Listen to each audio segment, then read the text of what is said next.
to Lowdown. What's going on, guys? I'm here in Dubai right now, about to do a live Q&A as I promised. It's been a long day for me, pretty much, as you can imagine, waking up really early in the morning, having to travel, but we're finally here. Just going to take a relaxing couple of days away from everything, celebrate my birthday on Sunday, so just thought it'd be a good time to come out.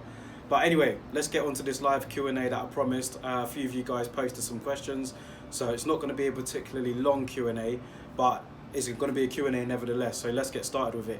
So the first question that I got, shout out to them, and the question was, interesting one actually, it was dream fighter and trainer matchup. So I'm presuming with that you're saying who would I have liked to have seen maybe, which trainer would I like to see maybe train a particular fighter? Good question actually. I had to actually think about this, but one that I would like to see, I'm not sure if it's my dream matchup, but I'd say it is one that I would be very curious in seeing, and that would be Deontay Wilder and Emmanuel Stewart. I would love to see how Emmanuel Stewart would have worked with Deontay Wilder. Deontay Wilder has all the physical gifts of a heavyweight right now. He's quick, powerful, he's got a good jab on him when he likes to use it, but his technique could do with some refining, Deontay Wilder, there's no doubt about it. And Emmanuel Stewart worked very well with heavyweight in Deontay Wilder's sort of frame. He's not the biggest heavyweight in the world, but he's tall, he's lanky, and he has a powerful right hand. Emmanuel Stewart likes those guys. He likes heavyweights that gets knockouts. He likes working with heavyweights that are tall and that can use their range. So I'd like to see Emmanuel Stewart working with Deontay Wilder. If you ask me for my dream matchup, trainer and fighter matchup, that would be one I'd love to see. Obviously, we're not going to see it, RIP to the late, great Emmanuel Stewart. But Deontay Wilder's interested enough, is in action this weekend against Luis Ortiz in a rematch. So I'm very curious to see how that fight goes, which kind of leads me on into my next question, actually, which is how do you see this heavyweight fight going this weekend with Deontay Wilder and Luis Ortiz? Now, I'm going to do like an actual review on this video probably, just before the fight, so maybe like tomorrow or Friday or something. But I think that with Deontay Wilder and Luis Ortiz, at first I was thinking that Deontay Wilder is just going to blow him away. He's beaten before, and I think that it'll be easier for him this time. But the closer it gets to the fight, I'm starting to have my doubts. I'm starting to think that maybe Luis Ortiz could have a different strategy. He might be able to, be a bit more patient this time. He might not want to rush in. He might have, he's felt the power of Wilder. So maybe he might, choose to be a bit more cagey.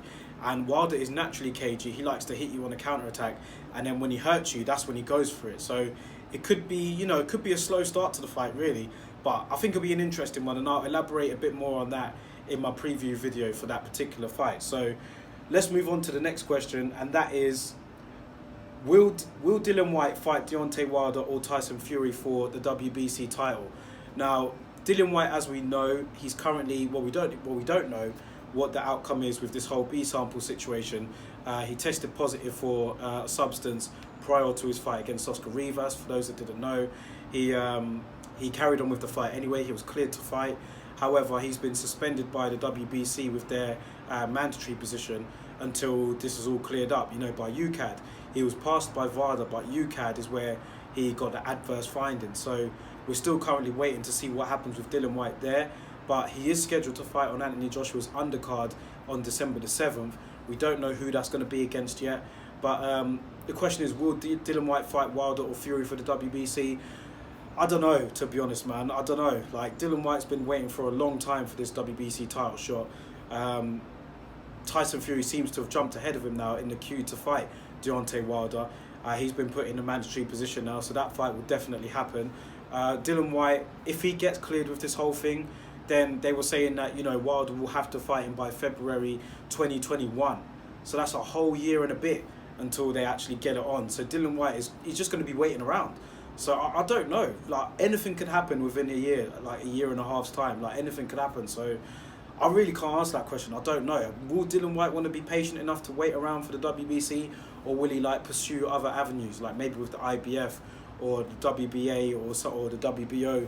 If those belts get fractured, then maybe he might want to go after one of them titles, because he's been going after the WBC for a long time, and it don't seem to be going anywhere with it. So yeah, I don't know, man. It's a messy situation with Dillian Whyte. I think at the moment he needs to sort out what's going on with this whole UCAD testing and try and get some sort of resolution for all of his fans out there. They want to know what's going on. So yeah, let's see what happens with that one. Next question. Um, Shout out to you for the question, by the way. Is does Mike Tyson in his prime destroy today's heavyweights? And the person who asked that question was referencing my good friend Ade, who believes that Mike Tyson will destroy all the current heavyweights today. I have to respectfully disagree. I don't think he will destroy every single heavyweight out there today. I do think Mike Tyson in his prime was an animal. He was a beast. And, it's funny. I was actually watching like a documentary on Tyson a couple of days ago. And, I don't know if he'll destroy. It's hard to predict because back then, the heavyweights back then were not as big as we have right now. Like Tyson Fury, Anthony Joshua, the likes of Lennox Lewis. I know he's retired now, but like Anthony Joshua, Tyson Fury, Deontay Wilder, these are all massive guys, and like they're probably the same size of the guys that Tyson relatively struggled with when he was in his prime back in the day. He wasn't knocking every heavyweight over. He was knocking a lot of men over, but in his prime, he wasn't knocking everybody over. There were guys that were 6'4", 6'5", that Tyson, who was a hard puncher, but I think his speed tended to really shock the heavyweights more than anything else. But I don't know if he'd necessarily knock over every single heavyweight today. I think Fury would have given him problems with his height. Like Fury would have been by far the biggest guy that Tyson's ever fought. But Fury, he could have given him problems if he got on his bike and moved around, if he was frustrated, if he held. Klitschko, the same thing. If he like jabbed him and held him, like Tyson, we know he has a fast burst. Like in the first 4 or 5 rounds, he really goes for you, and then in the middle rounds, that's when he tends to like slow down a little bit. So if they were able to hold out for that long and they dragged Tyson to the middle rounds, who knows what would have happened? I'm not saying that these guys would have beaten Tyson. I don't know what would have happened, to be honest, but I don't think he destroys all of the heavyweights today. I think he had a very good chance of beating all of them in his prime, no doubt about it. But destroying every single one of them, that's a big ask, man. I don't know about that. I think they would have all given him problems in their own sort of way. Tyson was a fantastic heavyweight in his prime, one of the best. But it's difficult to, considering he's only 5'10", and these guys are like 6'5", 6'6". It's hard for me to really gauge on it. But I'm not saying that he couldn't have beaten them, because I definitely think he could have. But it's very difficult to say that he would destroy all of them. Like I can't say that with too much confidence. So. I don't know about that one, but let's move on to the next question. Let's have a look at this one here. Who is your favourite all-time and active fighter? Now, I've got loads, to be honest, man. I've watched boxing from a very young age. All-time and active fighters. Shall we start with the all-time? When I was growing up, obviously I watched the likes of Roy Jones Jr., Floyd Mayweather, Prince Nassim Hamed over on these shores, Chris Eubank Sr., Nigel Benn. Like I loved watching these guys. Joe Calzaghe, Ricky Hatton. Like I used to study watching these guys. I had videos at home, just watched them when I go home from work or school. And my dad was passionate about boxing. So when I used to be around him, he just used to have boxing on like VHS, like not DVDs or anything else. It was like VHS that he pre-recorded, and I used to have to sit down and watch it with him. But over here on these shores, I'd say those fighters naturally to most people around my age. Like overseas, like I said, the likes of Roy Jones, Floyd Mayweather. I loved watching Shane Mosley. Big fan of Fernando Vargas. I really liked him. Felix Tito Trinidad, Bernard Hopkins. Loads of fighters, man. And then if you want to go old school, I didn't watch them as much because it was a bit before my time, but the likes of Sugar Ray Leonard, Thomas Hearns, I did watch videos of them, and I love to watch them. Like that era of boxing was brilliant. Roberto Duran, the Fab Four, Marvin Hagler. I used to love watching those guys, and obviously you got them likes of Muhammad Ali, Sugar Ray Robinson. Like I was watching an Ali documentary on the plane today on the way here, and like these guys are like all-time like favorite fighters to watch. Even though I didn't watch them live, like just catching up on their story and watching what they were about, like they were the kind of guys that got me into boxing. But I'd say today's fighters, if I have today's like favorite fighters that are active right now, I don't know. Should I even say that? I think today I like watching. Who do I like watching today? I wouldn't say he's my favourite, but I like watching Deontay Wilder just because he has me on the edge of my seat. He's not my favourite fighter. I like the heavyweights. I like watching Dillian Whyte. I like Anthony Joshua. I like watching Vasyl Lomachenko. Obviously, I think he's a master tactician in the ring. I like watching Errol Spence, Terence Crawford. Love watching those guys. Devin Haney. I've become a big fan of him over the years. The Charlo brothers, I like watching them.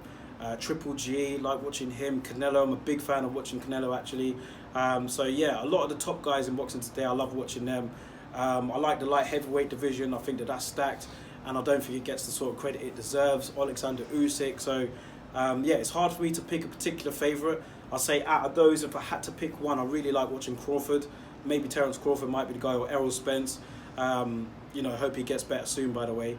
But yeah, I'd say I love watching him fight. But yeah, there are loads of guys, man. Even in the smaller weight divisions like Nawa Inoue, yeah, there's loads of guys, man, that I love watching to fight. So yeah, I hope that answers your question in some sort. But I just love watching all particular boxers, man. There's loads of different a variety of styles that I like, but the sort of style that I favour is definitely more of the boxer puncher style. Like, that's the sort of style that I like. Somebody that can like knock somebody out, but somebody that knows how to box as well. So anyone that has a style like that, I enjoy watching.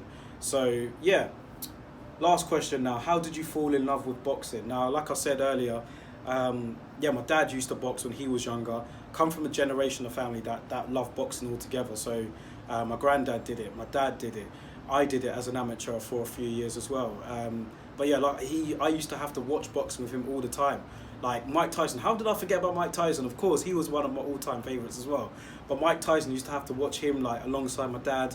The sort of spectacle of an event where every time Tyson fought was amazing. So yeah, I used to sit down and watch it with him. And then I didn't used to really like it at first, but then after watching so many tapes, I dragged myself down to a gym after getting my dad's permission. My mum wasn't so keen, but yeah, I kind of started falling in love with the game when I got to a gym, started hitting the bag, and was told that I was alright at it. I just thought, yeah, let me keep at it. So yeah, I'd say that watching the tapes with my dad and, you know, family members, and then actually going to the gym myself to do it was, you know, the starting point for me. And then when I got into it, I just started doing my own research, like buying so many magazines, like buying just magazines every month from the shop. Like, I'd go and buy the magazines, subscribe to all of them, like the Ring magazine, Boxing Monthly, like so many different types of magazines that I'd buy. And that's how I did my research. So Floyd Mayweather, Zab Judah, I used to love watching those guys. And we didn't really have the access to the sort of fights that we do now.